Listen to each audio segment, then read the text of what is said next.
I wanted Square One to have the chunky, over-square proportions that make Land Rovers and dumper trucks look so appealing.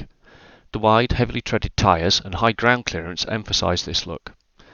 The theme of this year's obstacle course is DIY. Square One is built to riff on this theme. The chassis is made of plywood and fibreboard.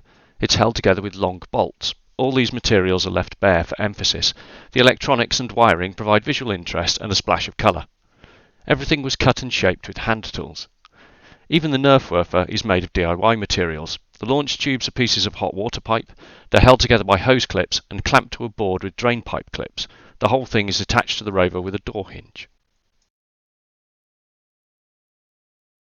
Square One is 20 cm wide, 25 cm long and 16 cm high.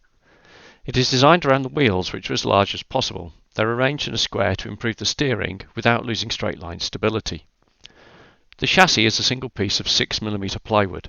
It absorbs all the driving forces and protects the batteries from below. It sits inside the wheels, so the tyres act as all-round bumpers. They provide suspension as well. The motors are bolted under the chassis, giving 6 cm of ground clearance. Square One can scramble over 5 cm obstacles with ease. The centre of gravity is just above the chassis. The rover has a rollover angle of 50 degrees. It can climb a 30-degree slope from a standstill and descend a 40-degree slope. The middle deck holds all the electronics. It partially overhangs the tyres to provide more space. The top deck protects the electronics if the rover rolls over. It's slightly narrower than the middle deck. This makes it easier to see the indicator LEDs. The large gaps between the decks maximise airflow to cool the electronics. Skid steering on high grip surfaces like carpet demands a lot of torque. Pololi supply 12-volt gear motors in a range of gearbox ratios. I picked the 30:1 option, which provides enough torque and gives the rover a decent top speed of 1.2 meters per second. Two lithium-ion batteries provide 40.8 volts to the rover. A 12-volt regulator supplies the motors.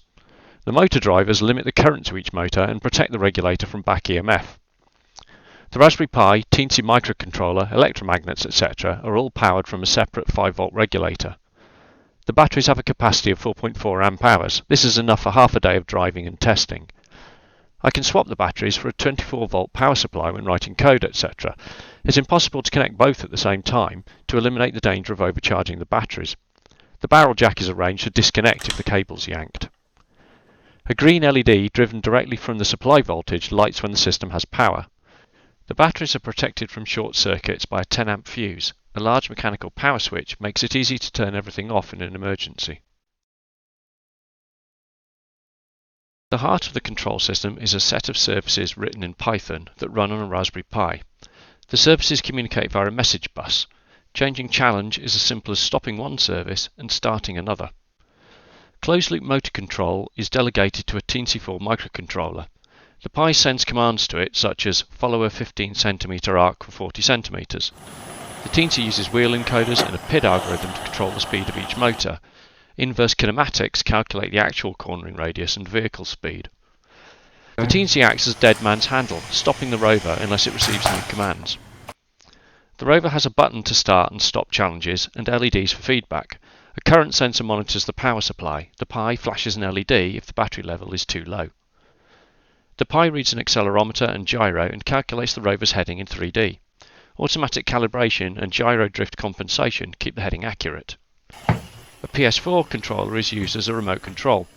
I changed the control scheme and closed-loop control several times to create a system that's precise and easy to drive. This is the mighty Nerfwerfer, a multi-barreled Nerf dart launcher. It's attached to Square One by a single pin. The range and launch angle can be adjusted to suit the course. The elastic spring and electromagnetic trigger help the dart stay together in the air, making it very accurate. It grabs, it stacks, it's the amazing grab and stack, patent pending. The rover sorts the blocks as it grabs them. The front of the arm is smooth. Blocks slide along the arm when the rover turns and drives forwards at the same time.